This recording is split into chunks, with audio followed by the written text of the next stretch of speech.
I'm Chad Johnson. I'm a guide here on the White River in Norfork. Work out of Dally's Ozark Fly Fishers, and I come from Mississippi, just south of Jackson, and I grew up on the Pearl River there, and kind of grew up spin fishing and bait fishing with my dad, and trot lining and doing that type fishing there on the Pearl River for catfish and spinning rods for bass, and kind of found the fly fishing a little later in life. I moved up to the Ozarks 12 years ago. How did I get started in fly fishing? Well, I had a cousin out of Oklahoma that I was traveling around with, snowboarding and rock climbing and windsurfing, and he gives me a call and says, all right, it's time for our annual fly fishing trip. And I remember telling him, I don't care nothing about that fly fishing, but I'll come up and climb a rock while y'all are out fishing, and I'll come up and camp with you guys, and I'll do some climbing.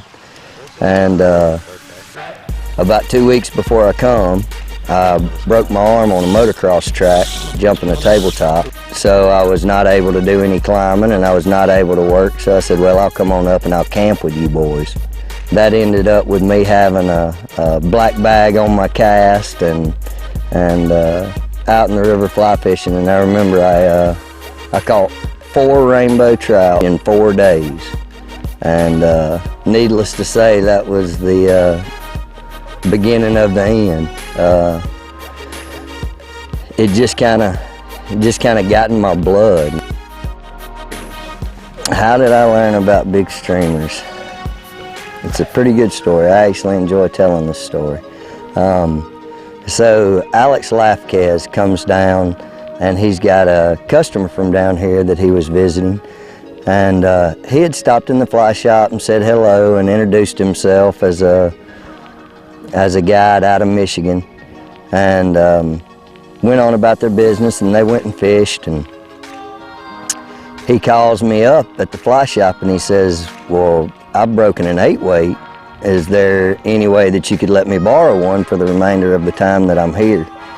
And so I remember I jumped in the truck, grabbed a rod, run it down to the river to him, and they gave me a call when they got done to bring the rod back to me, and I asked them how they had done, and he goes, well, we done pretty good.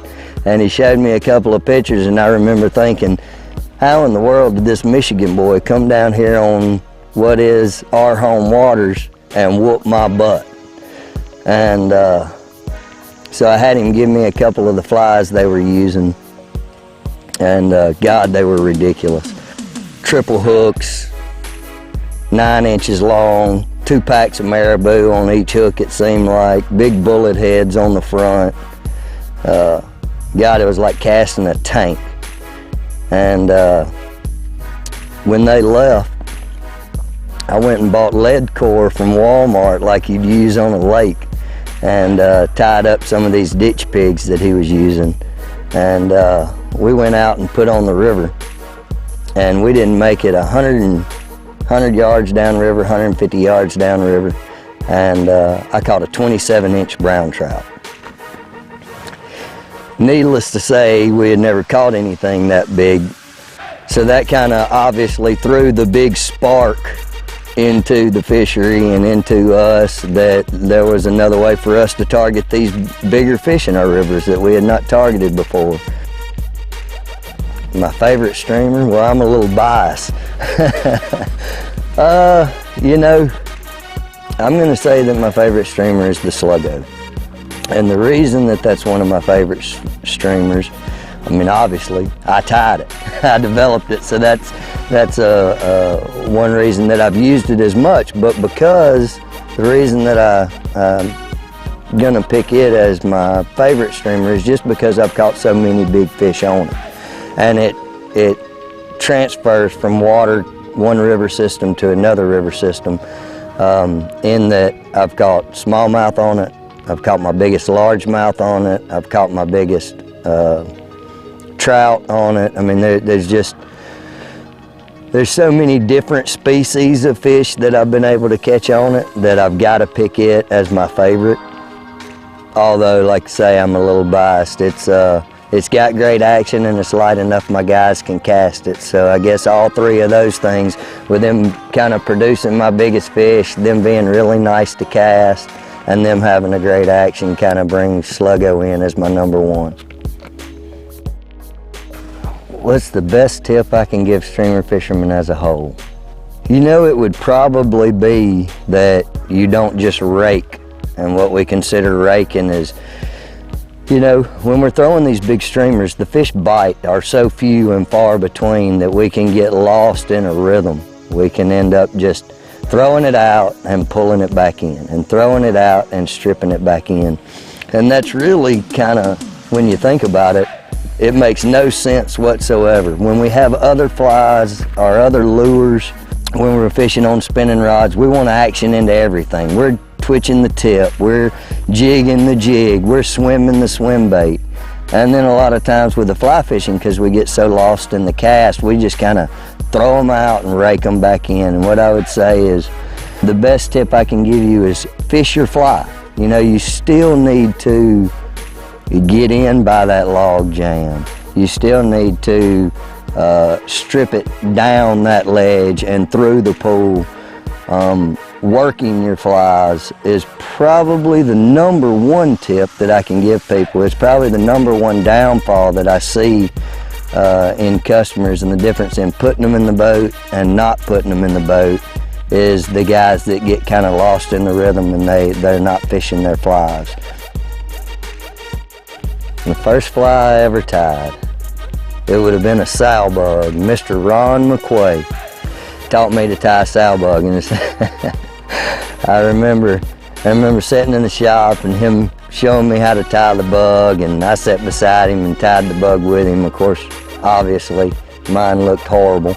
But I remember going home and practicing that bug, and God, I continued to cut that thread on the bottom with that dubbing tool time after time after time. Actually, to the point that I ended up starting to rib it with mono instead of the thread, because I continued to tear my thread out from under it with the dubbing pick.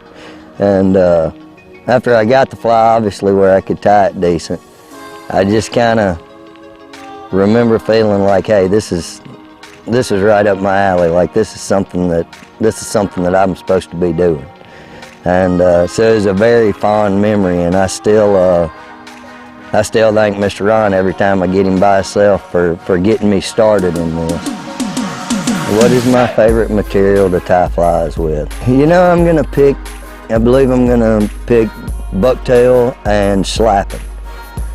And it's just because you can tie so many different styles of bugs with the two materials. And if I sat and I thought back into the flies that I've designed over the last few years, there aren't many that don't have those two components in it.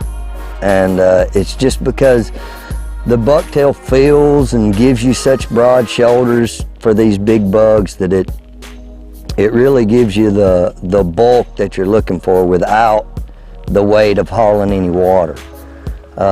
So the fact that it sheds water is a big deal with the bucktail.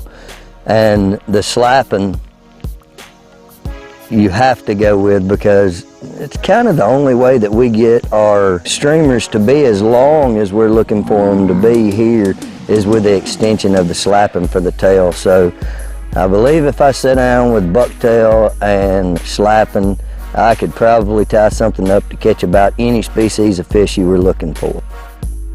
What material do I not like to work with? I'm going to give you a little off-the-wall answer on this. Instead of kind of saying, oh, well, I don't like X material, or I don't work well with X material, what I would tell you with these big bugs and these streamers is that I'm not fond of materials that hold water. If they're holding water, then you have to cast that water. And if you have to cast that water, now all of a sudden you're having to cast weight. And it becomes very unenjoyable at that point. So I'm gonna say that the blends of materials that we're able to use that don't hold water to get as big a profile as we are looking for are probably gonna be my favorite materials, and my most unfavorite materials to work with are gonna be those that hold water. So I'm not really gonna pick out a specific material. I'm gonna say if it holds water, then it's not really a good material to use in our bigger streamers. I see the future of streamer fishing going. Well, first off, let me say I feel like it's the largest growing game in the fly fishing world right now. There's no other section in the fly fishing world that's growing at the rate that the big streamer fishing is coming. It's sexy. You catch bigger fish. You know, there's just a lot there for these guys to look at. There's a big draw. I think that what you're going to see in the future is a lot of people realizing that this is something that has to be committed to, that you're not going to go out for a day of streamer fishing and do yourself any justice.